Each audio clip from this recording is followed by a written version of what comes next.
Bonjour, bienvenue à toutes et à tous. Bienvenue à toi Claire pour ouvrir cette deuxième journée des rendez-vous de la stratégie deuxième édition. Ça fait beaucoup de deux aujourd'hui. Donc aujourd'hui, tu vas nous parler de la communication puisque c'est ton métier.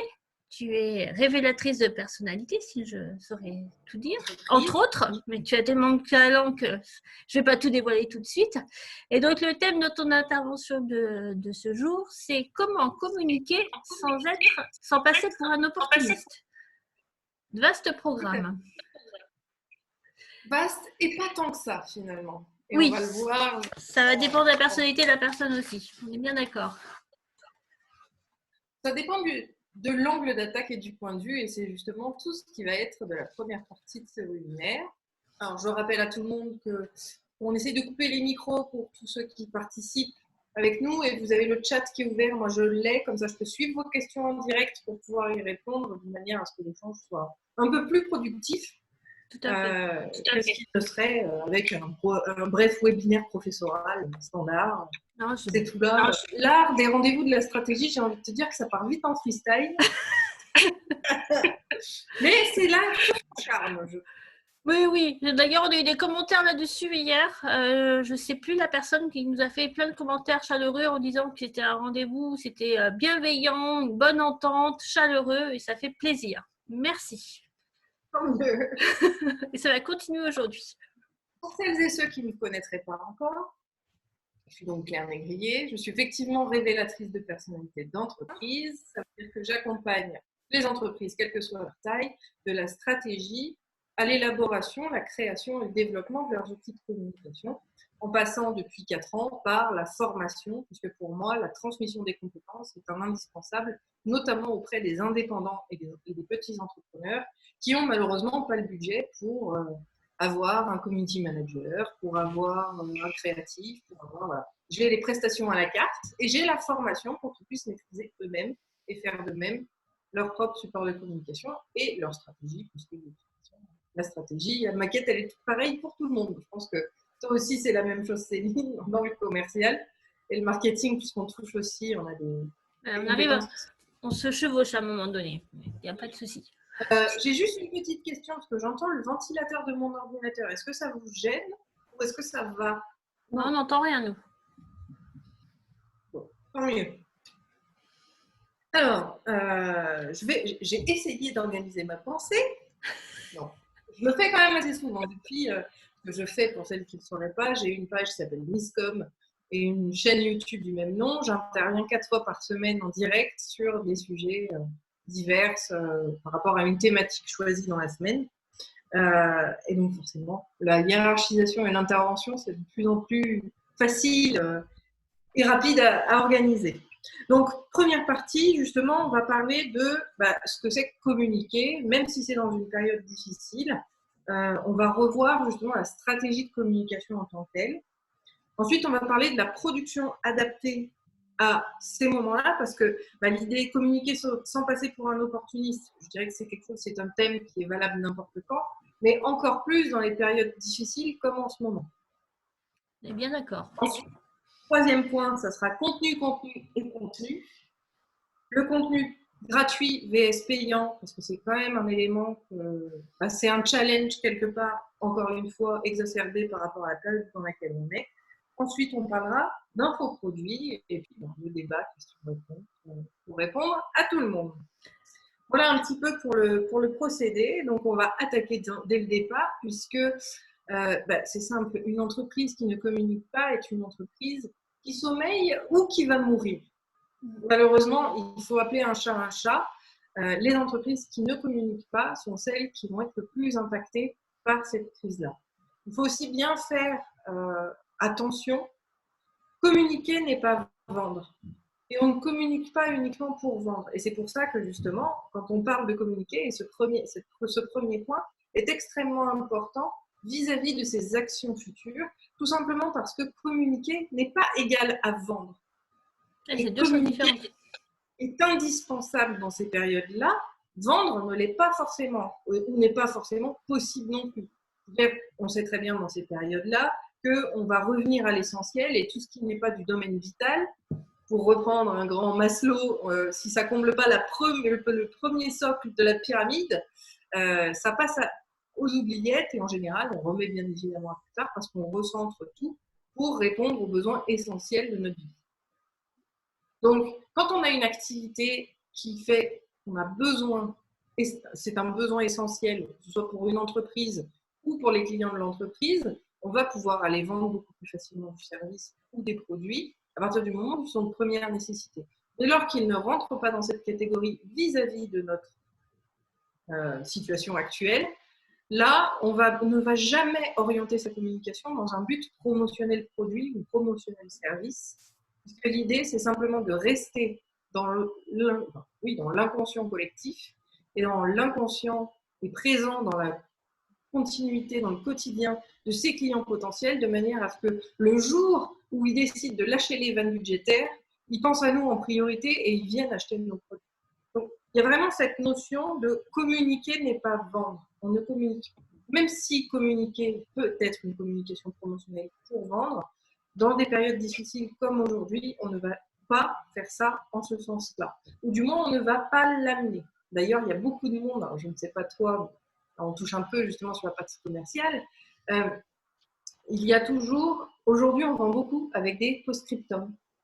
Les messages en post-scriptum avec une offre en post-scriptum vendra beaucoup plus qu'une offre qui est vendue dès le départ dans le message. Et ça, justement, c'est une structure, c'est une stratégie de communication qui vise à utiliser le libre arbitre de ses interlocuteurs.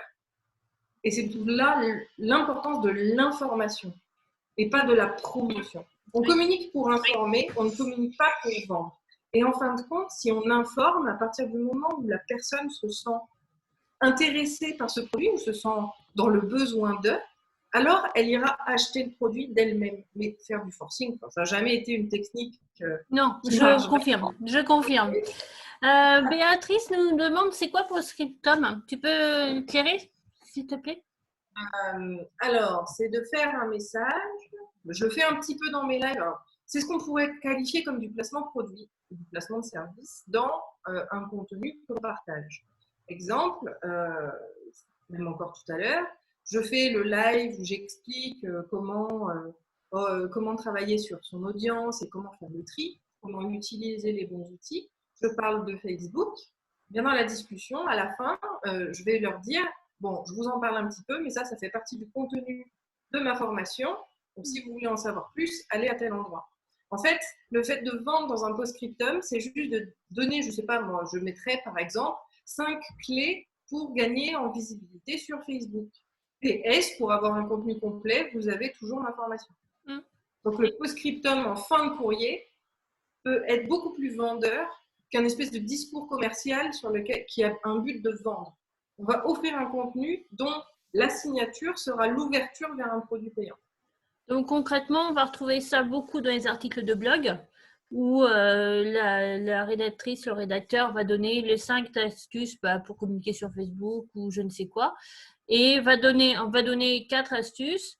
La 5e, par hasard, ce sera la sienne. Ou alors, elle va donner les 5 astuces et puis elle va dire, moi, je pense qu'il y a un petit truc qui vous manque. C'est la 6e proposition qui est à la fin. Alors, on n'est pas, pour le coup, l'exemple du post-scriptum, c'est vraiment en mail. En termes d'articles, ça ne marche plus aujourd'hui. Et ça, je vous propose de le voir un petit peu plus tard. Ok, excuse-moi. Gratuit vs payant. Et on va revenir sur mon petit déroulé. Donc, pour bien commencer et bien cadrer les choses, c'est cette première partie où on va communiquer, informer les gens, parler des choses qui sont essentielles pour nous. Et là, on va toucher au personal branding, qu'on a pu voir d'ailleurs lors des premiers rendez-vous de la stratégie pour celles et ceux qui étaient avec nous. Oui, mais pour ceux qui n'étaient pas là, parce qu'il y en a, on ne va pas donner de nom, mais on sait que tout le monde n'était pas là au premier. Le personal branding, en 2 mots, Claire? C'est le fait d'être, parce qu'en tant qu'entrepreneur, c'est ce qu'on est. On est notre propre outil marketing, on est notre propre outil de communication. Et notre entreprise, c'est une émanation de nous-mêmes. Donc, elle reflète nos valeurs individuelles, elle reflète nos compétences, elle est l'extension de toute la dimension professionnelle de notre être en tant qu'individu. Et le personal branding, en fait, c'est ça. C'est de mettre sa propre personnalité dans son entreprise. C'est ce que je fais avec Misscom, c'est ce que je fais avec NCNcom. J'écris comme je parle, je communique avec mes bras, mes gestes, c'est la communication gestuelle, c'est un autre sujet, mais ça fait partie du personnage que je suis. C'est d'assumer mes et mes blancs pendant les vidéos, parce que de toute façon, il y a des fois, je suis tellement digressante que je perds ma pensée. C'est d'assumer qui on est au travers de sa communication et de son entreprise. Voilà, grosso modo, ce que c'est. Et c'est ce qui permet d'avoir quelque chose d'unique. Parce que comme on est tous différents, on ne rentre plus dans un schéma marché concurrent, mais simplement dans individuel vis-à-vis des autres. Donc on est tous différents, donc on a tous une clientèle différente, donc on ne rentre plus en concurrence. C'est un moyen aussi de diminuer le niveau de stress dû au besoin de différenciation. En fin de compte, on l'a parce qu'on est tous uniques. Moi, j'aime bien voilà pour le petit point personal branding. Mais donc là, justement, ça va vraiment aller nous aider dans la stratégie de communication pour aller communiquer avec les autres. Et on peut vraiment parler de tout. Et quand je dis parler de tout, ça peut être parler donc de son activité, parler de ce qui se passe vis-à-vis de la crise, ça peut être parler de soi, de nos états d'âme, de notre façon de nous organiser dans notre vie, des coups de gueule qu'on peut avoir parce qu'on a des gamins qui font chier pendant qu'on est en conférence et qui font du bruit. Oui, je suis coupable, je suis la première à le faire. Mais c'est assumer qui on est pleinement et le dévoiler aux yeux des gens à partir du moment où les limites de chacun sont respectées. C'est-à-dire que je ne communique pas sur quelque chose que j'ai pas envie de dire et je ne vais pas aller dire des choses qui n'intéressent pas les personnes qui me suivent. Donc là, on y reviendra un petit peu plus loin. Donc on passe à la deuxième, et donc on va surtout travailler sur le contenu. Ça, par rapport à la stratégie, et donc on parle de communiquer et pas de vendre. L'idée, c'est de créer du contenu, souvent à plus ou moins forte valeur ajoutée parce qu'il faut un certain intérêt. On ne peut pas faire du bis repetita sur des contenus qu'on a déjà fait. On va pouvoir les reproduire différemment. On va peut-être essayer de faciliter. Donc là, on va prendre des objectifs différents selon les contenus que l'on va produire. Des fois, ça peut être juste une checklist parce que les gens ont besoin d'une checklist pour arriver à quelque chose, genre la checklist de comment bien faire une publication sur Facebook. Je pourrais faire, alors je reprends mon exemple parce que je ne vous connais pas tous. Je te prendrai toi éventuellement Céline en exemple, c'est plus facile. Si vous voulez des exemples pour les participants qui sont avec nous, n'hésitez pas dans les commentaires à me dire qui vous êtes pour que je puisse prendre votre domaine d'activité en exemple.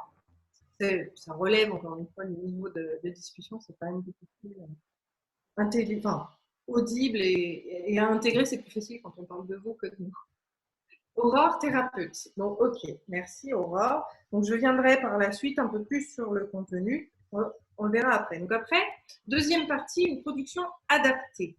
Une production adaptée, ça va venir toucher, et là, on va rester sur le moment présent. C'est ça la grosse différence, c'est toute cette communication, on va dire, plutôt de crise par rapport à en ce moment, c'est qu'on va tout faire vis-à-vis de l'instant présent. Donc, il faut penser au rythme. À quel rythme on publie, à quel rythme on va aller toucher les gens, à quel rythme j'envoie un mail, à quel rythme je fais toutes mes actions. Ça a une importance parce que si on en fait trop, les gens sont lassés. Si on n'en fait pas assez, les gens nous oublient.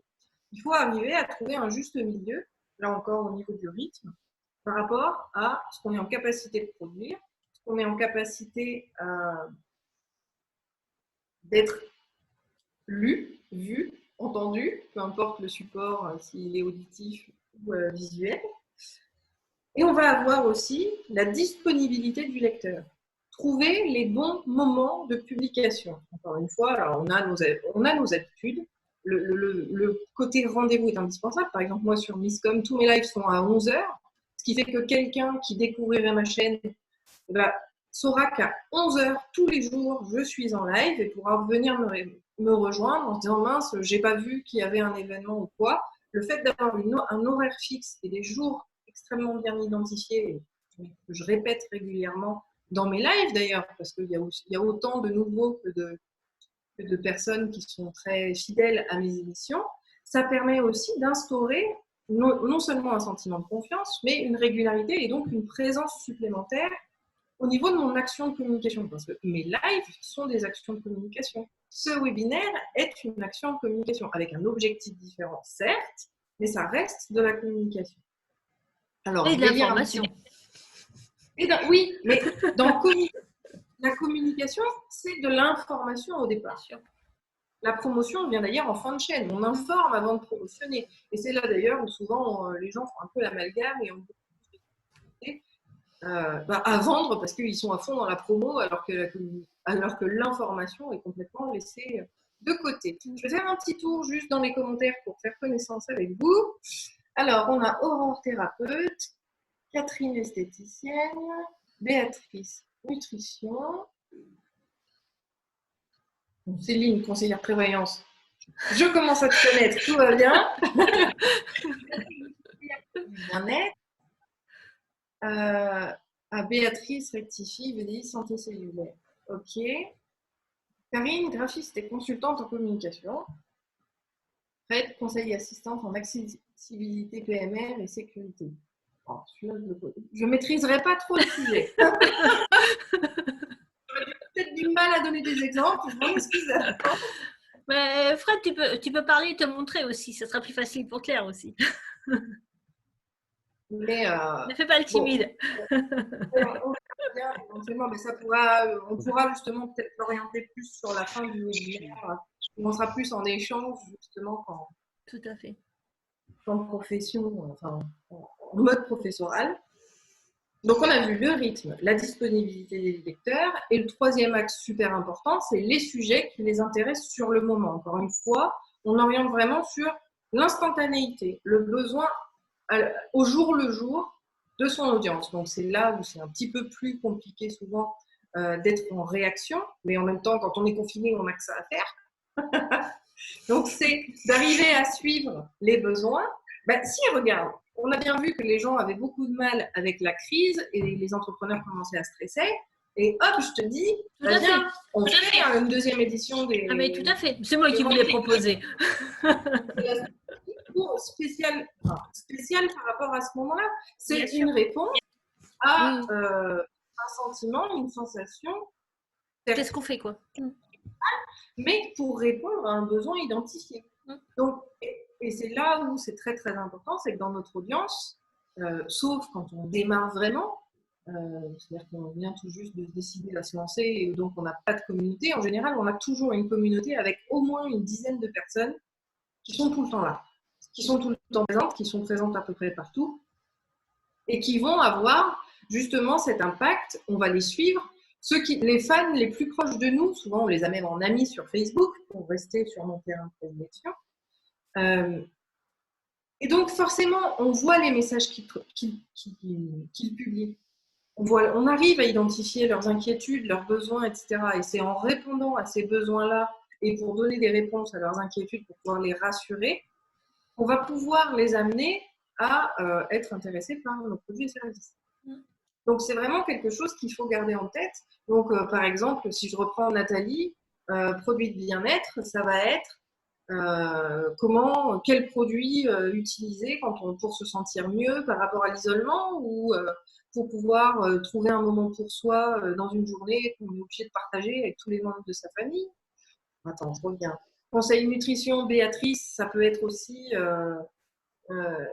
comment garder la ligne en confinement. Alors, je donne des thèmes tout à fait basiques, mais qui, quelque part, vont répondre à un besoin de son audience. Moi, je veux dire, il y en a beaucoup. Hein. T'en vois, il y a énormément de publications sur le sujet. Tu as des caricatures qui disent avant le confinement et après le confinement, tu vois, il y a 20 kilos de plus. Il y en a qui disent cet été, je m'en fous, je ne rentrerai pas dans mon maillot, mais personne n'aura rien le droit de me dire à cause du confinement. Enfin, le confinement devient une excuse vis-à-vis du poids. Mais à l'inverse, ça sous-entend bien qu'il y a une problématique là-dessus et que les gens sont en demande, ou en tout cas sont en recherche de solutions pour soit ne pas trop en prendre, soit se dire oh là là, c'est ce qui risque de se passer et vont vouloir travailler en prévention. Donc, on va peut-être pouvoir intervenir, leur proposer des conseils, leur proposer du contenu en fait qui va les orienter vers la bonne solution ou vers le bon cheminement. et peut-être aller jusqu'au produit, puisque là où je veux en venir par des sujets importants, je vous redonne l'exemple, je ne sais plus s'il y en a là, thérapeute, ou psy, je ne sais plus, je suis désolée. Mais Thérapeute. Thérapeute, ben voilà, je n'ai jamais eu autant de clientes thérapeutes qui vendent des consultes aujourd'hui parce que les gens sont dans le besoin. Ils sont dans le besoin de se sentir écoutés, ils ont dans le besoin de solutions par rapport à leurs problématiques, hein, que ce soit les disputes avec le conjoint, que ce soit la gestion des enfants ou une solution pour ne pas les trucider, parce qu'à la limite, c'est là qu'on voit et qu'on peut comprendre des infanticides. Hein. Non, c'est une mauvaise solution, bien évidemment. Pallier à ces problèmes-là, mais justement, on va pouvoir intervenir peut-être Ces pulsions. Voilà, pour maîtriser ses pulsions et pas trucider nos gamins parce qu'on n'en peut plus. Mon mari ou ma femme. C'est parce que on n'a pas l'habitude de vivre ensemble et travailler sur comment on fait pour vivre. À Paris, ils sont à 5 dans 30 mètres carrés. Il faut aussi le remettre en exergue. Arriver à vivre à 5 dans 30 mètres carrés sur 2 mois, je veux dire, ça relève presque du miracle, on va dire.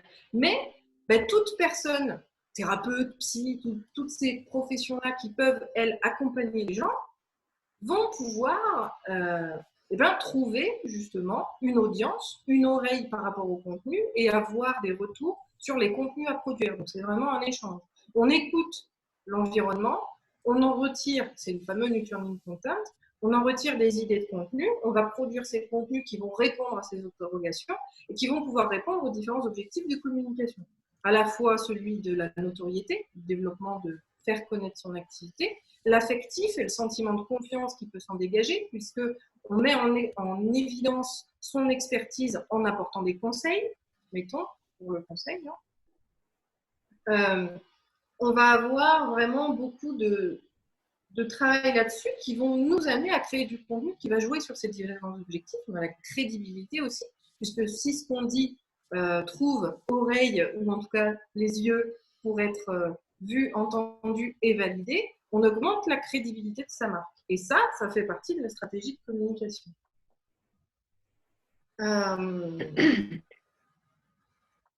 Alors après, qu'est-ce que j'allais dire? Voilà, donc ça, c'est les fameux sujets importants, non négligeables vis-à-vis de sa cible. Alors, je vais reprendre, c'était Fred, donc qui est conseil et assistance en accessibilité PMR, même si je ne sais pas ce que c'est, par rapport à la mise en place de processus, par rapport à la formation. Moi, c'est pareil, en ce moment, par exemple, je ne vends plus, en tout cas, je ne fais plus de promotion pour tout ce qui va être mise en place de stratégie ou création d'identité visuelle, de sites web, etc., puisque ce sont mes compétences. Par contre, je vais tout orienter sur la formation, puisque, les gens ont largement le temps en ce moment de se former. Donc là, je reviens sur Fred en disant peut-être que la partie formation ou du moins développement de l'information sur l'assistance et l'accessibilité PMR peut jouer un rôle intéressant vis-à-vis de la crise. Encore une fois, le but, c'est de rester en mémoire de ces personnes-là pour que le jour où les leviers, les barrières se lèvent, on puisse revenir vers nous directement en disant lui, il m'a bien aidé pendant la crise, donc je vais aller vers lui. Je sais qu'il est compétent dans ce que je recherche, donc je m'adresse à lui. Et on devient un petit peu la personne référente au niveau de son métier pour obtenir des contrats, parce que clairement, il faut aussi appeler un chat un chat. Il y a communiquer, puis il y a la partie vente. Donc, quand on ne répond pas, comme je le disais au début, à la première étape de la pyramide de Maslow, première marche d'escalier de la pyramide de Maslow, et on n'a pas un besoin essentiel par rapport à la crise, l'idée, c'est de travailler sur les ventes futures. Les ventes futures qui peuvent avoir différents leviers. Donc, je le dis, moi, en tant qu'organisme de formation de data docké, je n'ai pas de meilleur moment qu'aujourd'hui où les gens sont 100% disponibles pour proposer des services de formation, parce qu'en plus de ça, ils sont pris en charge. Donc, les entrepreneurs, ça leur coûte zéro. Donc, ça fait partie des éléments et des leviers sur lesquels on va pouvoir justement communiquer. L'idée, c'est pas de dire achetez ma formation, elle est prise en charge, mais par contre dire peut-être qu'en tant qu'entrepreneur, vous êtes chez vous, vous savez peut-être plus trop quoi faire. Donc, une formation pourrait être quelque chose d'intéressant parce que ça va vous permettre de rentabiliser pour l'avenir et de rajouter des compétences à votre arc pour pouvoir mieux communiquer demain. Et en plus de ça, c'est pris en charge. Mais en général, la prise en charge, j'en parle en off. Je ne l'affiche pas parce qu'il y en a trop qui s'en servent comme argument commercial. Et ça, c'est que mon propre point de vue. Donc, le troisième point, comme on l'a vu, c'est contenu, contenu, contenu. Alors, je vais reprendre. Je vois qu'il y a des commentaires. Excusez-moi, j'ai une poule qui me fait peur. Elle est en train de taper à la fenêtre. Rien à voir, mais si vous me voyez sursauter, vous ne vous inquiétez pas. En ce moment, je remarque beaucoup de peur sur les posts Facebook par rapport aux concurrents, comment communiquer. Béatrice, oui, mais parce que tout le monde cherche à vendre, encore une fois. Il y en a beaucoup qui sont là, acheter, acheter, acheter, de peur, par peur de la perte de l'entreprise, par peur de perte de chiffre d'affaires. Aujourd'hui, je pense que l'État et le gouvernement ont mis un certain nombre de choses en place. L'idée, c'est de serrer les fesses, malheureusement, et on y sera tous, pour pouvoir se retenir dans cette période ultra difficile et préparer l'affrontement des périodes moins difficiles, mais toujours difficiles, qu'on va avoir après. Là aussi, être conscient de son environnement, c'est un élément indispensable également pour pouvoir s'en sortir et bien communiquer. C'est qu'après une crise sanitaire, on aura une crise économique, une crise politique et une crise sociale, assurément. Après, c'est juste l'importance de la crise. Non, c'est plutôt, ça peut être, tu sais, il peut y avoir une crise économique qui va être énorme et finalement une crise politique qui va être minime en termes d'intensité. C'est l'intensité qui va être un petit peu, qui peut être différente, mais je pense qu'il faut quand même les prévoir. Et c'est sûr qu'on ne risque pas de passer de super moments dans les prochains mois. Et c'est pour ça que c'est très, très important de garder le contact. Voilà, le mot d'ordre, c'est vraiment garder le contact. Et si une personne considère que votre produit ou votre service passe sur de l'essentiel, et cet essentiel-là, il va pouvoir varier d'un jour à l'autre. Comme je dis, au tout début, les gens ont absolument fermé toutes les vannes, c'est humain, en se disant « Ouh là là, ça va être la crise ». C'est pour ça qu'ils se sont tous jetés sur les produits de première nécessité dans les magasins, puis qu'eux-mêmes ont créé une espèce de pseudo-crise, puisque dans les magasins, on ne trouvait plus de papier, le fameux papier de toilette. Mais une fois qu'ils ont fait le plein à la maison et qu'ils ont sécurisé, on va dire, cette première étape, donc des besoins essentiels, ils vont commencer à rouvrir les vannes sur d'autres. Donc, garder en mémoire telle ou telle chose, se dire « Ah bah tiens, je vais pouvoir investir, je peux quand même me payer ça ou investir là-dedans », ce sont des critères qui vont évoluer chaque jour. Et c'est pour ça que c'est très très important de rester au contact de sa communauté, parce que c'est comme ça qu'on va pouvoir être déterminé. Et vous seul connaissez votre audience, donc vous seul pouvez juger de ce que vous allez pouvoir faire ou pas avec elle. C'est tout l'intérêt de surtout rester en lien avec elle.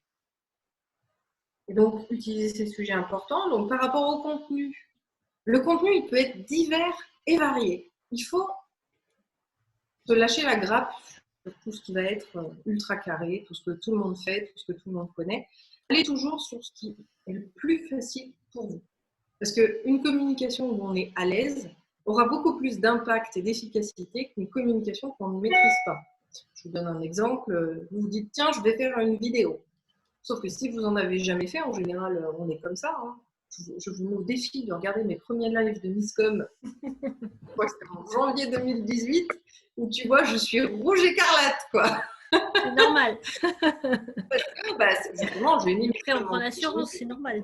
Les lives de Misscom en place, c'était un défi et c'était pseudo-thérapeutique pour moi par rapport à ma confiance en moi, par rapport à mon aisance d'élocution, etc. C'était un défi que je m'étais mis à moi-même pour justement acquérir ces compétences-là de prise de parole. Et encore, pour aller faire quelques conférences en physique, du coup, être super à l'aise via l'ordinateur, parce que je regarde mon petit point vert sur la caméra, quand je suis en public, je suis comme ça encore. Je n'en pratique pas suffisamment pour être encore super, super à l'aise. Mais voilà, alors déjà, allez vraiment sur le contenu sur lequel vous êtes à l'aise. Ça, c'est vraiment un point essentiel et important. Si vous aimez écrire, écrivez. Si vous aimez parler, faites du podcast. Si vous aimez la vidéo et si vous maîtrisez, faites de la vidéo. Faites déjà ce qui, pour vous, va être facile. Parce qu'encore une fois, dans les périodes difficiles, on ne va pas se rajouter de la difficulté c'est le meilleur moyen de se planter.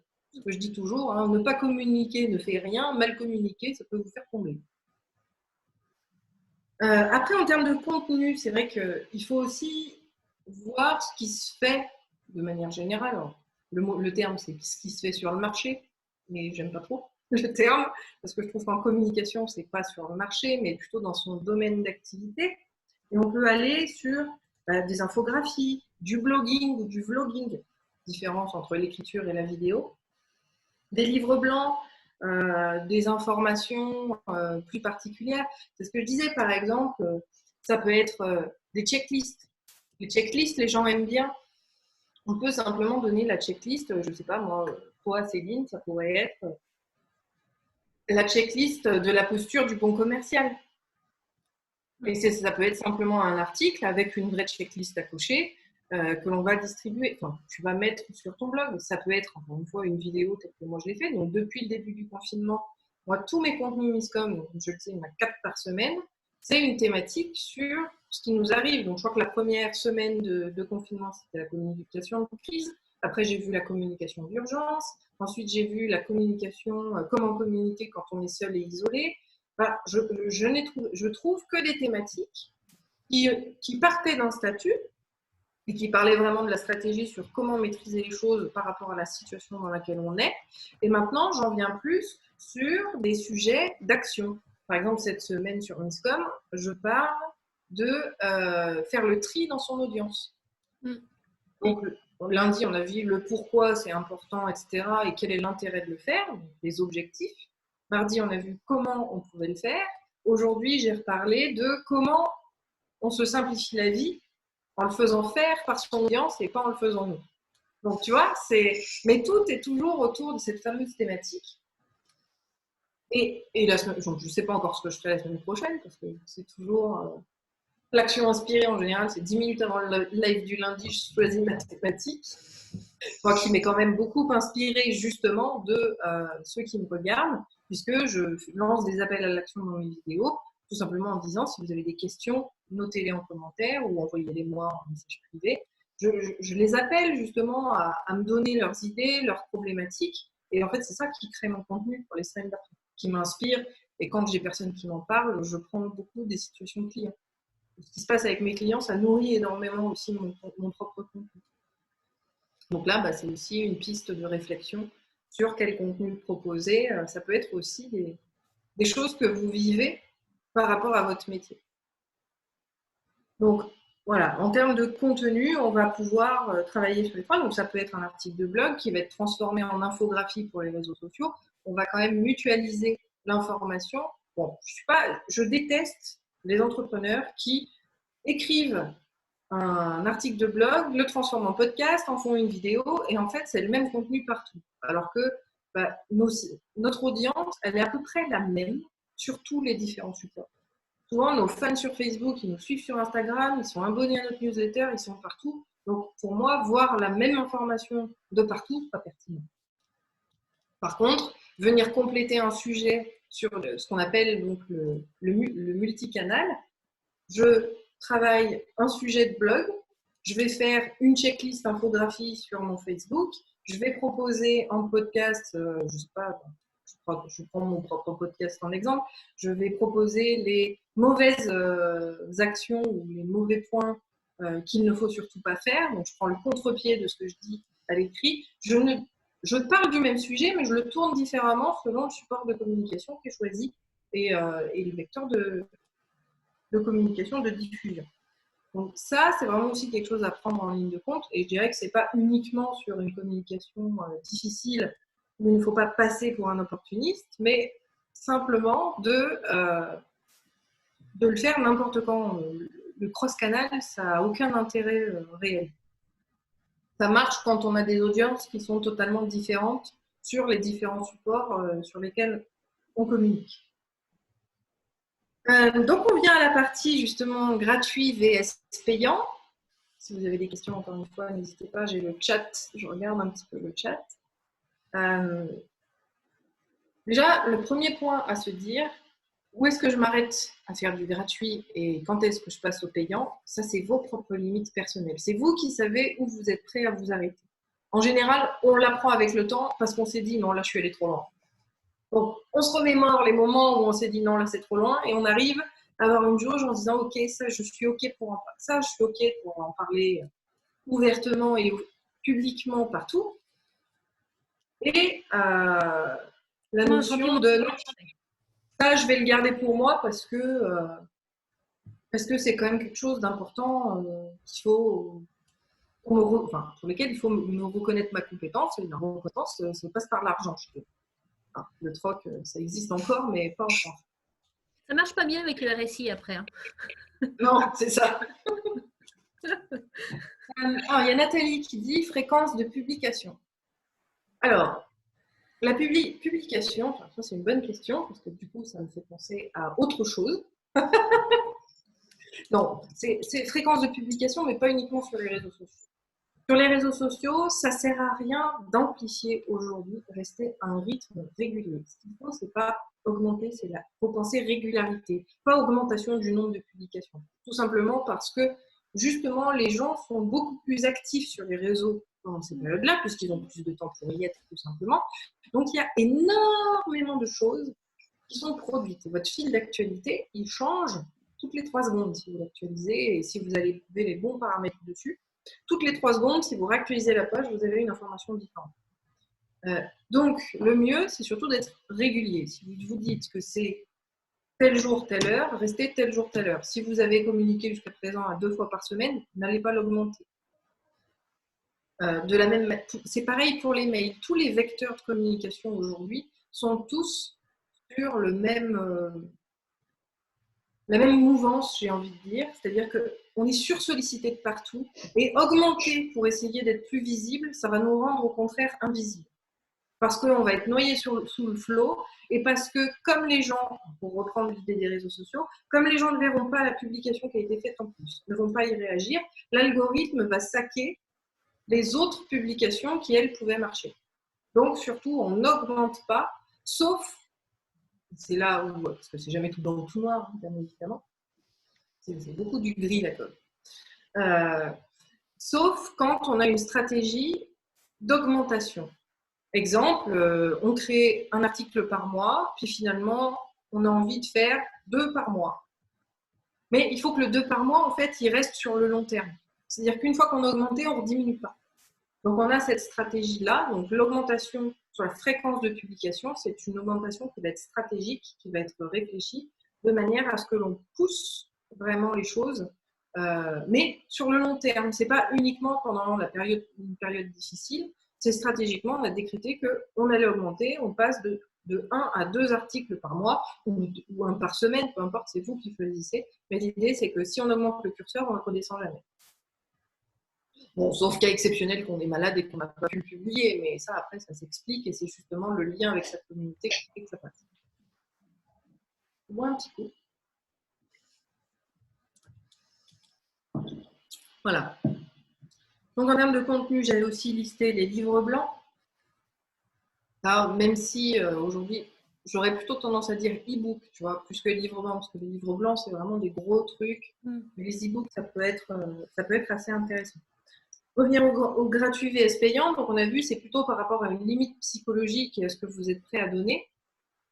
Moi, par exemple, ça reste, comme ici, du général, même si je donne quand même quelques exemples parce que je trouve que c'est plus parlant. Tout ce qui va être de l'individuel et des spécificités de chacun, ça fera partie du payant parce que je ne peux pas donner, on est payé pour nos conseils et je ne vais pas, parce qu'on est en crise, faire du conseil gratuit. Enfin, là encore, ça se module. Il y a aussi des sessions, alors il y en a qui parlent de sessions stratégiques, ça, c'est le terme vient du Canada. Premier rendez-vous gratuit, les 30 premières minutes gratuites, voilà. Ces rendez-vous-là où on donne une gratuité sur un temps par rapport à l'achat d'une heure, par exemple, vous achetez 1 heure et on a une demi-heure gratuite, ou vous mettez une amorce qui est gratuite au début, ça, c'est une stratégie qui va marcher aussi dans une période difficile. Je vois notamment ma cliente thérapeute, elle a eu énormément de clients ces derniers temps parce qu'elle fait 1 heure de consultation gratuite au début. Et puis, ça permet aussi de jauger si le client est fait pour nous ou si nous sommes faits pour ce fameux client potentiel. Et ça, ce sont des étapes, je dirais, qui sont normalement standards dans une stratégie d'entreprise de manière plus globale et pas spécialement dédiée à la situation dans laquelle on vit. Par contre, on va peut-être pouvoir le proposer de manière un peu plus systématique que ce qu'on pourrait faire en dehors de cette période-là. Et donc, forcément, tout ce qui va être au-delà de nos limites, on va le proposer en payant. Mais là encore, on va l'amener non pas d'un point de vue promotionnel, mais juste d'un point de vue informatif. Vous souhaitez aller plus loin, prenez rendez-vous. Et la prise de rendez-vous ramène sur un lien qui est payant, où on va payer une heure de consultation. C'est dans ces fameux petits PS que je disais. Le PS vend plus aujourd'hui que le reste, c'est-à-dire qu'on offre vraiment la notion d'offrir, va augmenter la valeur, et quelqu'un qui va vraiment se sentir concerné par la question aura beaucoup plus de facilité à cliquer sur la prise de rendez-vous payante parce que, et c'est là où je parlais de la pyramide tout à l'heure, ça devient une priorité pour lui. Et à partir du moment où on cible la priorité de la personne, on a beaucoup plus de facilité à vendre à ce moment-là. Et donc, oui, on va rester aussi essentiellement sur l'information produit. Au-delà de vendre, on peut quand même faire un peu de promotion, mais sur de l'information. Exemple, ma cliente thérapeute qui, sur son mur, a épinglé la publication pendant la période de confinement, une heure de consultation pour une écoute, un conseil, un besoin, vous m'appelez, c'est gratuit. Et le fait de mettre en avant quand même le côté gratuit, ça marche relativement bien dans ces périodes-là. Par contre, attention, et c'est vraiment à faire avec parcimonie, parce que le gratuit appelle le gratuit, et en général, les gens ne prennent que votre gratuit et ne veulent plus payer pour le reste. Donc, c'est là où justement la limite doit se construire. Voilà un petit peu ce que je peux vous dire sur comment communiquer sans passer par un opportunisme. J'ai envie de vous dire, parler aussi avec votre cœur. En général, quand on est entrepreneur, c'est qu'on est passionné. Et quand on est passionné, on est intarissable sur notre sujet. Donc, éclatez-vous surtout. C'était le mot de la fin. Est-ce que vous avez des questions ?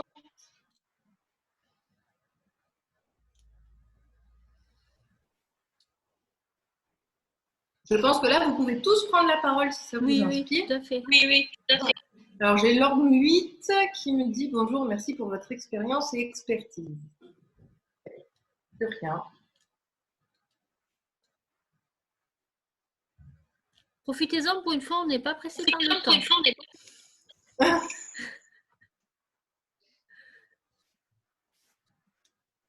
Je remonte un petit peu.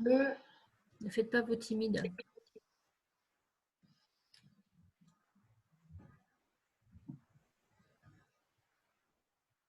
Moi, après, je peux parler de moi ou de toi puisque je te pousse un peu. Vous n'aurez jamais le meilleur moment pour créer des articles de blog.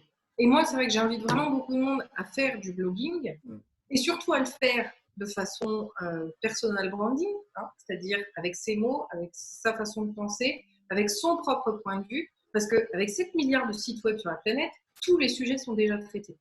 Donc, tout pourrait vous faire atterrir dans ce qu'on appelle le duplicate content de Google, qui identifie qu'à partir de 30% de contenu identique, vous avez du contenu dupliqué, donc au lieu de vous faire remonter, il vous sac.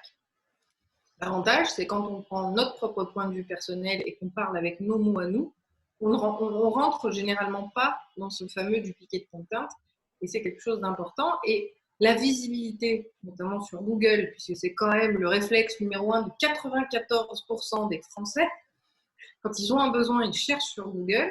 Si on veut ressortir, c'est la publication. Pour vous donner un exemple, c'est vraiment un exemple au top du top. J'ai une connaissance dans ma communauté qui, quand elle a lancé son entreprise et son site web, a publié un article par jour pendant 2 mois, et il lui a fallu 2 mois pour se retrouver en première page de Google. Alors que, on va dire que tout un chacun qui ne publie pas spécialement, lui, il va mettre 1 an et demi pour arriver, si son contenu est pertinent, sur la première page de Google. Donc, je trouve que la production de contenu va aussi avoir un gros impact et un gros intérêt par rapport à sa visibilité et par rapport Oui, à sa visibilité de manière générale, parce que travailler sur l'existence, c'est bien, mais l'acquisition, c'est aussi très important. Alors, Béatrice, comment terminer la communication en les amenant au produit? Alors, je réfléchis. Il faut que je construise ma pensée pour essayer de répondre le plus justement possible. L'entonnoir. C'est l'entonnoir de vente, effectivement, et en fait, c'est le parcours client.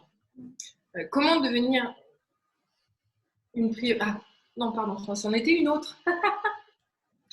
Donc, comment terminer la communication en les amenant au produit? C'est l'exemple que j'ai donné. Je vais envoyer, par exemple, un mail en disant voici comment rester visible pendant une période difficile. Et en post-scriptum, et pour ceux qui voudraient aller plus loin, j'ai cette formation-là, par exemple. Ça va vraiment être une façon de s'adresser à eux, mais simplement en leur proposant. Voilà, je dirais qu'on ne le fait pas en début de mail, parce que sinon les gens disent c'est bon, il veut me vendre son truc, je le dégage. Donc on va plutôt le positionner à la fin, d'accord? Et surtout, on va laisser, moi le conseil que je donne, c'est de l'orienter par rapport au libre arbitre de la personne. C'est-à-dire lui dire, pour votre information, j'ai tel produit. Ou alors, si c'est des produits physiques, par exemple, là j'ai en ce moment une cliente qui est créatrice de décoration d'intérieur, elle pourrait très bien faire un mailing sur le sujet de comment votre décoration d'intérieur peut influencer votre état d'esprit et votre morale pour rester au top pendant cette période-là. Et puis, en bas du mail, elle pourrait mettre quelques produits qui ont suscité grand intérêt, et puis elle met juste les produits. Il n'y a pas d'intention de vendre, c'est juste une intention de présentation. Après, le libre arbitre fait que si ça m'inspire ou si j'ai envie d'aller voir, je vais aller voir. Et si je vais voir, ça ne veut pas dire que je vais forcément acheter. Mais en tout cas, si l'info elle n'est pas là, je ne vais pas y aller de moi-même. Par contre, si elle y est, je vais peut-être aller voir et je vais peut-être acheter. Donc c'est simplement, il faut vraiment se mettre en tête de proposer quelque chose. On n'impose pas, on propose. Après, chacun est libre de cliquer ou pas. Et puis après, comme je le disais, il y a aussi la notion de périodicité et de rythme. Si on lui envoie un mail par jour avec toujours un produit à la fin du mail, c'est sûr qu'il nous blacklist. Enfin, après, ça reste de la logique, mais quand on est de la partie, pour nous, ça paraît logique et ça n'a pas forcément cette logique-là pour quelqu'un qui n'a pas du tout de partie Céline. Donc, c'est pour ça aussi qu'il faut limiter ses envois et ses interactions. On ne va pas envoyer un mail par jour. Sauf si c'est fait exprès. Par exemple, moi, j'avais lancé... j'ai arrêté parce que c'était trop prenant et parce que j'avais pas assez d'audience. Ça fait partie aussi du jeu. Hein. J'avais lancé l'action du Covid en début de confinement. C'était co-organiser sa vie d'indépendant différemment en reprenant l'anagramme de Covid. Et en fait, je donnais une action par jour. J'ai donné une action par jour pendant, je crois que c'était les 20 premiers jours. Pendant les 20 premiers jours, tout le monde avait une action par jour. Alors, c'était dans un groupe sur Facebook et puis c'était aussi par mail pour ceux qui préféraient le recevoir par mail.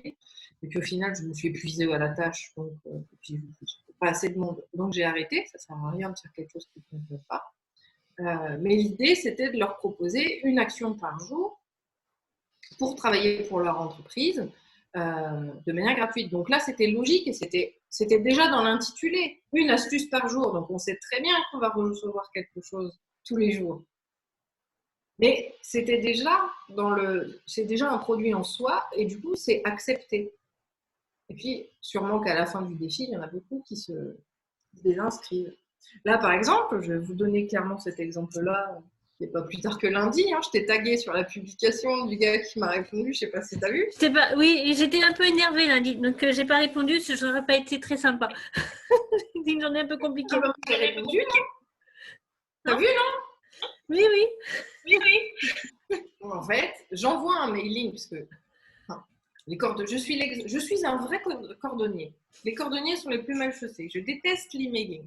Je déteste en faire. Pourtant, 700 personnes à ma mailing list, mais je leur écris jamais. manque de peau, et c'est d'ailleurs ce qui m'a inspiré le sujet de cette semaine, sur le tri de son audience, c'est que finalement, quand on ne communique pas assez avec eux, ils ne se rappellent même plus qu'ils sont abonnés, et on se retrouve avec quelqu'un qui vous répond « Supprimez-moi ou je vous porte plainte ».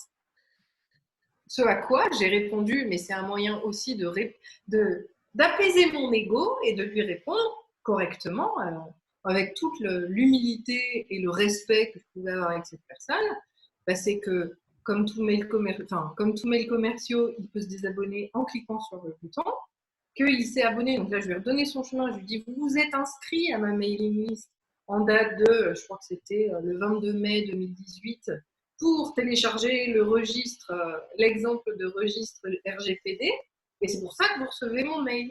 Maintenant, vous avez un bouton pour vous désabonner, et du coup, c'est là où j'ai nourri mon ego, je lui ai fait un tuto sur comment se désinscrire d'une newsletter, et je lui ai mis en lien dans l'email. Je vous ai fait un tuto pour vous expliquer comment se désinscrire, au cas où ça pourrait vous arriver d'autres émetteurs.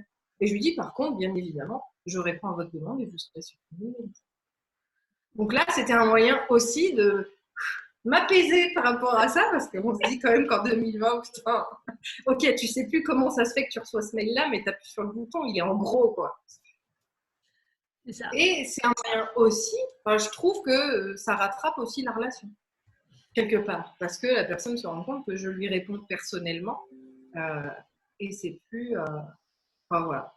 Mais ça, c'est mes petits chiffres à moi, et chacun fait comme il a envie, bien sûr. Alors, il y a... Alors, je suis désolée parce que du coup, le prénom, je ne sais pas, Laure Demuit.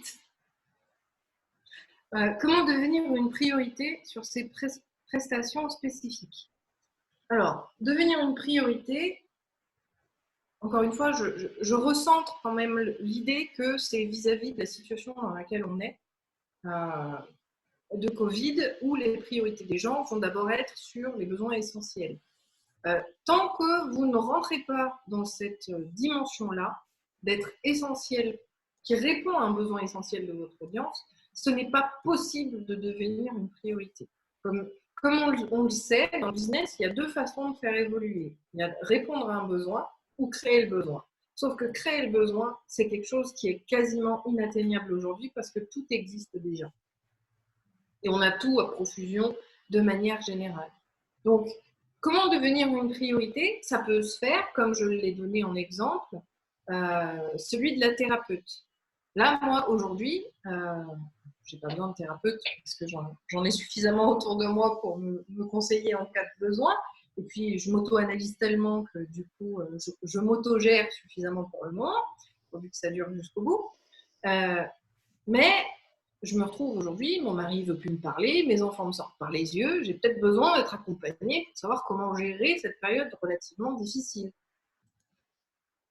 Alors, quand ça implique une tierce personne, je prends mon mari en exemple, je ne vais pas aller vers un thérapeute de couple, puisqu'il veut peut-être éventuellement dire qu'est-ce qu'il faudrait faire en tant que couple pour arriver à tenir. Sauf que dans le couple, on est deux. Et moi, le seul truc, c'est moi. Mon mari, lui, ne sera jamais d'accord pour suivre une thérapie ou suivre un atelier pour essayer de... voilà, lui, il est en mode ours dans sa grotte, il a juste envie que je lui fasse la paix, et puis c'est tout. Donc finalement, mon besoin, c'est d'arriver à accepter la situation et comment faire du mieux que je peux.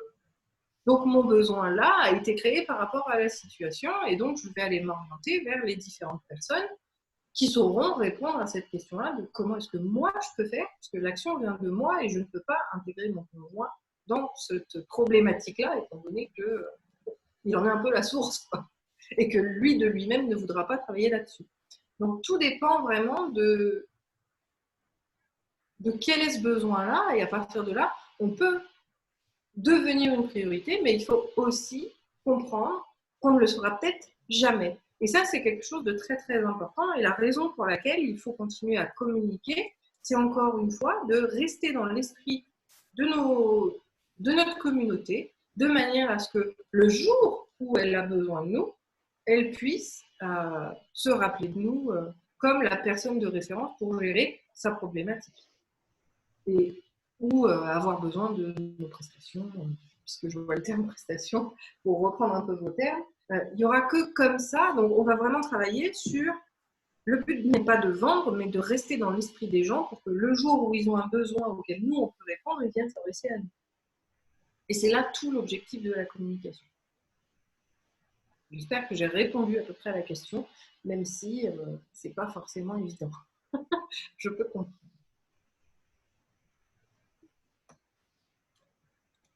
Mais il y a effectivement des métiers qui ne sont pas des priorités pour ça.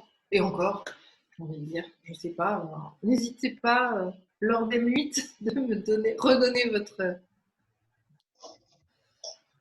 votre spécialité. Mais voilà, j'arrive sur un moment, pour enchaîner là-dessus, c'est que les besoins évoluent. Moi, le seul moyen de me sentir bien en temps normal, c'est faire de l'achat compulsif. Donc du coup, je suis déjà en train de regarder quel produit je vais pouvoir acheter plus tard. Même si je mets des priorités. Voilà, la priorité, ce serait de changer la robinetterie de la salle de bain. Donc je vais me mettre à regarder les robinets qui existent, quels tarifs, etc. À faire mes petites listes où je vais pouvoir dire, voilà, j'aime bien celui-là, j'aime bien celui-là. Je vais me faire des trucs qui vont me faire du bien. Et ça peut être des produits, ça peut vraiment être tout et n'importe quoi. Donc, il faut, là encore, connaître son audience et voir ce qu'on peut leur proposer.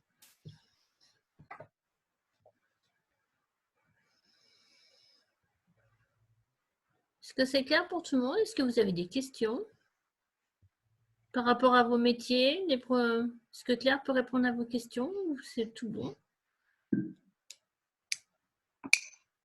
Claire? Okay, tell loud and clear que plus personne ne parle. Claire? Oui. Vous m'entendez? Oui. C'est Karine. Moi, j'ai une question assez pragmatique. J'ai un client, enfin, on va dire, c'est un prospect encore, que j'ai contacté en début d'année.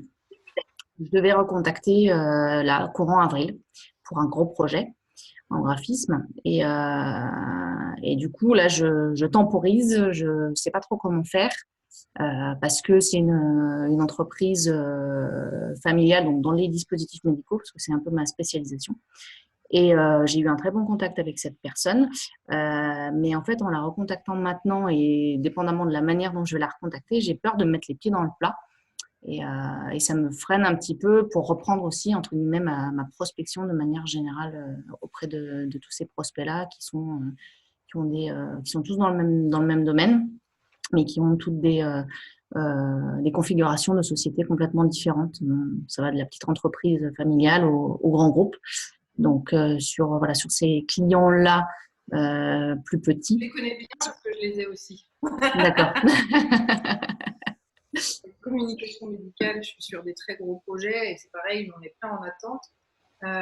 Alors, du coup, par rapport à cette situation spécifique, par exemple, moi, j'ai vraiment communiqué auprès de mon réseau au début du confinement, et à l'annonce du confinement, c'est-à-dire que pour pouvoir être disponible moi, il fallait que je le sois aussi aux heures de mes clients.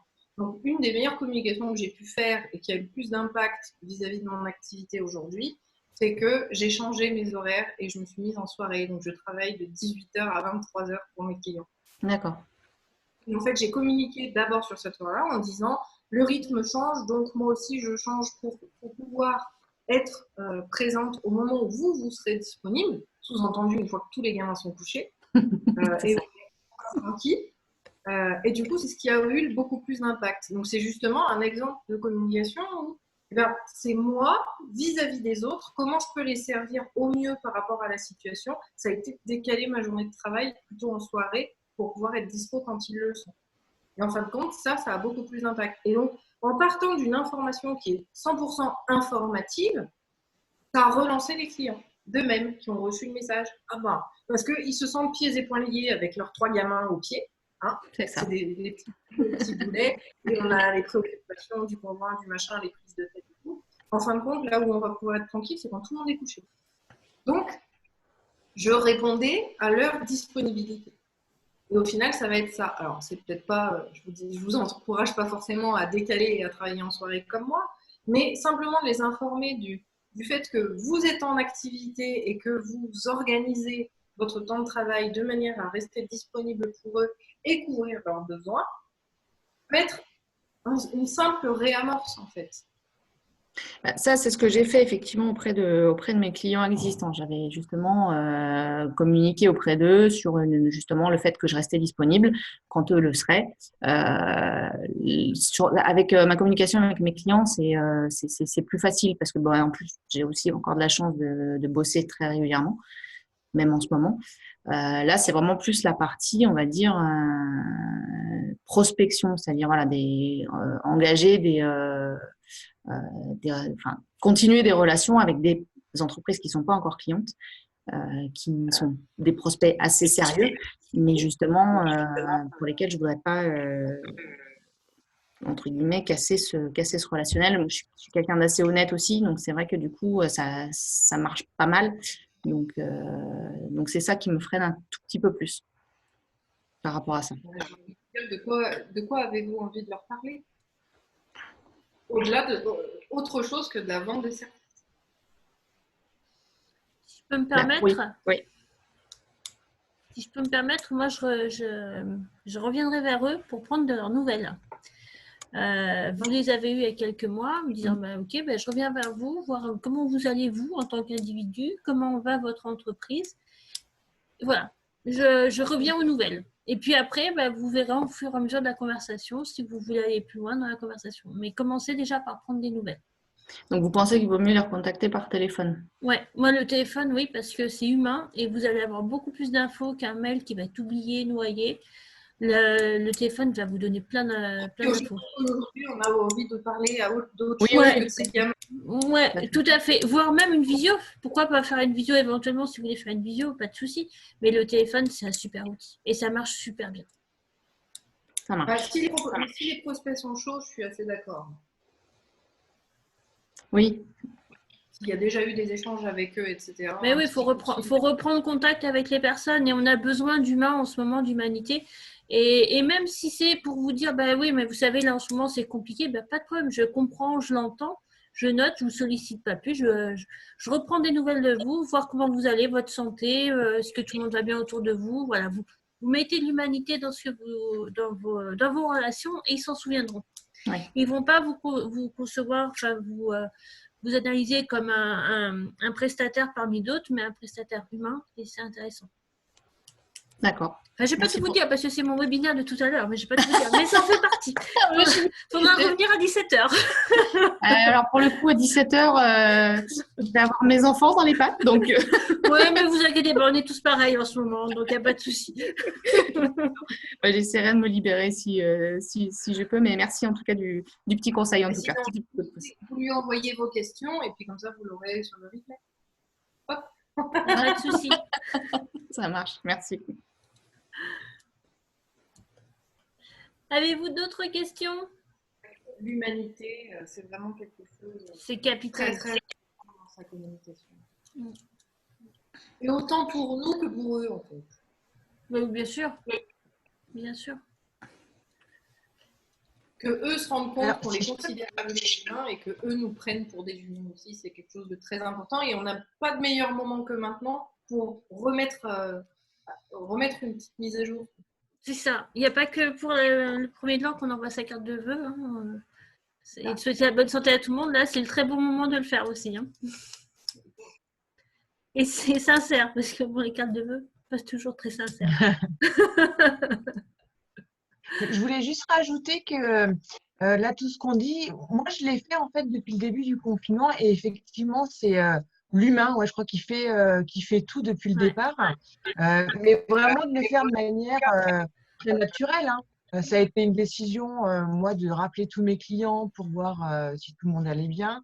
J'ai beaucoup de clients aussi auxiliaires médicaux, donc ont été touchés par le Covid, par tout ça. Et en fait, après, ce que j'ai fait, c'est que je les rappelais, soit un SMS, quand après on est en contact, etc. Juste un petit message pour savoir si tout se passe bien, leur donner un petit message de soutien. Et réellement, aujourd'hui, je commence à avoir des retours, en fait. Alors, c'est des clients, mais du coup, j'ai eu une infirmière qui m'a répondu que ça lui faisait super plaisir et puis que finalement, elle avait parlé de moi à une de ses collègues et que voilà, elle me mettra en contact avec cette personne après. Et voilà, et en fait, tous les 15 jours, je fais un petit SMS à toutes mes clientes clients inf pour savoir comment ils vont et juste un petit message de soutien. Et Mais puis, ça, j'ai communiqué au départ un peu ce que moi je pouvais faire pour les aider, voilà, quand il y a eu des arrêts maladie, de le gérer à leur place, etc. Et en fait, ouais, les clients ont vachement apprécié. mais c'est très bien parce que je suis désolée, je vais dire du mal des assurances, mais on a souvent l'image de l'assureur qui est là pour prendre nos cotises et puis quand on a besoin de lui, il n'y a pas forcément quelqu'un au bout. Et vous avez cassé cette image-là en étant présente tout le temps et bravo, c'est bien, bravo. Ouais, non, je pense que mais c'est l'humain, je crois qu'on en revient toujours à la même chose, hein. C'est l'humain qui fait. Comment? Qu'est-ce que tu dis, Claire? Je vois que. Quoi? Je disais, mais Claire, c'est ouais, pour j'ai ça pas qu'on a entendu. pris les rendez-vous de la stratégie. Sinon, elle ne serait pas avec nous. Ah bah oui, on prend que les meilleurs, nous. Hein. On est crème, hein, attention. Hein. Ça Ah se ouais. mérite, hein, des intervenants au rendez-vous de la Ouais, stratégie. Hein. voilà. Et merci. Merci Céline. Voilà. Ok. D'autres questions? C'est bon pour tout le monde? C'est clair? C'est vraiment le cas de dire. L'idée n'est pas de vendre aujourd'hui, mais de s'assurer des ventes futures en restant présent. La notion de vente, c'est clairement à proscrire dans sa communication. Sauf dans le cadre de communication promotionnelle, qu'on ne fait pas en ce moment. On va communiquer de manière informative, et puis, comme on disait, humaine. Et puis, profiter de ces moments-là pour tenter des trucs. Ouais, si je devais avoir un mot de la fin, c'est ce que j'expliquais dans mes lives. Céline, d'ailleurs, tu commences à les regarder, j'ai vu. Oui. C'était quoi, la semaine dernière ou même au tout début de confinement, je trouve que c'est génial cette période pour la communication des entrepreneurs. Tout simplement parce que vous n'aurez jamais meilleur moment pour lancer des trucs, même qui foirent. Ça se verra pas. Que ce soit. Lancer un produit, bon, peut-être d'un point de vue de communication, là, les gens nous attendent toujours au tournant. C'est-à-dire que dès qu'on met un mail un peu trop commercial, il y a plein de désabonnés, il y a des critiques qui arrivent.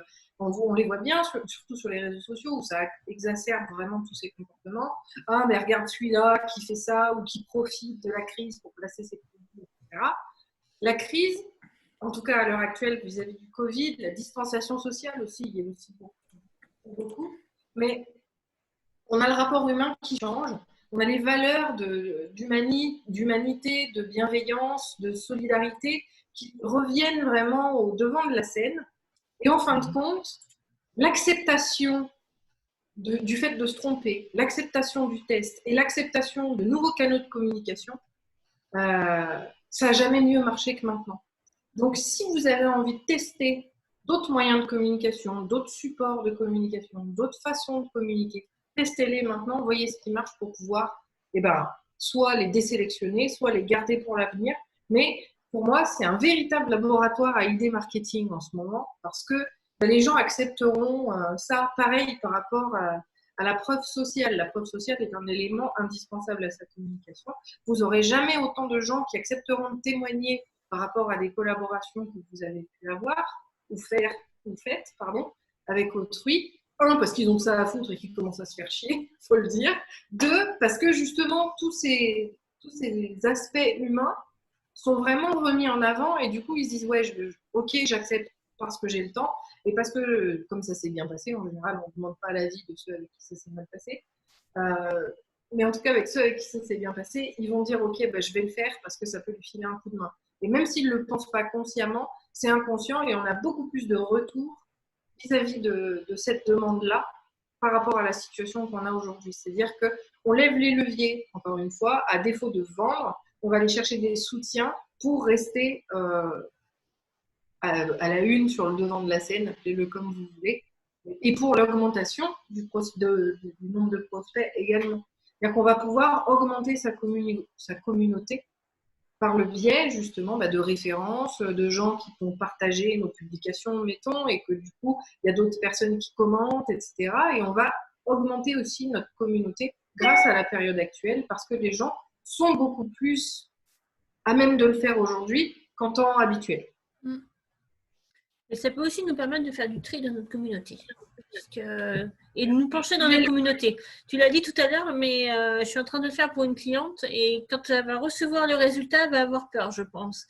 Donc, c'est important. C'est important de faire le tri et de s'assurer qu'on est vraiment dans une grande communauté. Ça ne sert à rien, mais qu'elle soit efficace et qu'elle corresponde aux personnes que l'on veut et non pas tous nos concurrents, mais vraiment les personnes que l'on souhaite avoir. C'est important. Il vaut mieux avoir 20 personnes qui sont entièrement d'accord. Et qui sont 20 clients que 1000 abonnés qui répondent jamais. On est entièrement d'accord. Bien d'accord. Donc, lâchez-vous, amusez-vous, essayez des trucs. Si vous aviez des idées, mais en vous disant « ouais, mais ça passera jamais », testez-les, il n'y a pas de meilleur moment que maintenant. Et qui sait, ça peut même faire le buzz et ça peut vous donner des super actions com sur lesquelles travailler, puisque vous connaissez mon adage. Hein. Pour moi, la communication, c'est pertinence, constance et persévérance. PCP. Parce qu'on ne dit un mot, chaque mot et chaque image est choisi de manière stratégique pour répondre à un objectif. On appelle un chat et on ne fait pas de blabla autour. C'est la meilleure des communications. Pareil, le visuel, s'il ne vient pas compléter ou appuyer son discours, elle ne sert à rien. Toujours aller sur l'essentiel et le plus efficace. Et voilà, se lâcher la grappe et tenter des trucs. Ça permet d'avoir de belles surprises souvent. C'est clair. C'est clair, c'est clair. Voilà. Toujours pas d'autres questions? Non, j'en vois pas en commentaire. Bon, bah, si vous n'avez pas d'autres questions, il ne nous reste plus qu'à vous remercier, qu'à te remercier Claire, à vous remercier d'avoir assisté à ce webinaire. Vous avez un petit quart d'heure pour faire un café et de revenir à 15h pour le webinaire de Céline de mémoire. Oui, de Céline qui va nous expliquer toutes les aides auxquelles ont droit les entrepreneurs et les conditions dans lesquelles ils peuvent en bénéficier et suivre à la suite des autres webinaires. Donc, vous avez un quart d'heure pour prendre un café. Je ne sais pas si celles et ceux qui sont avec nous l'ont bien noté, mais donc les personnes inscrites sont distribuées aux différents intervenants. Donc moi, je vous enverrai un récapitulatif du webinaire, justement une espèce de checklist sur tout ce que vous pouvez faire. Voilà, juste pour info, dès que c'est opérationnel, parce que moi aussi j'ai 2 gamins qui vont commencer à crier. Ah bon? Ouais. C'est étonnant. Oh, toi, tu l'as bien vécu en plus. Ouais, non, moi, je me plains pas. C'est pas bien. Non, mais avec moi, je veux dire, le nombre de fois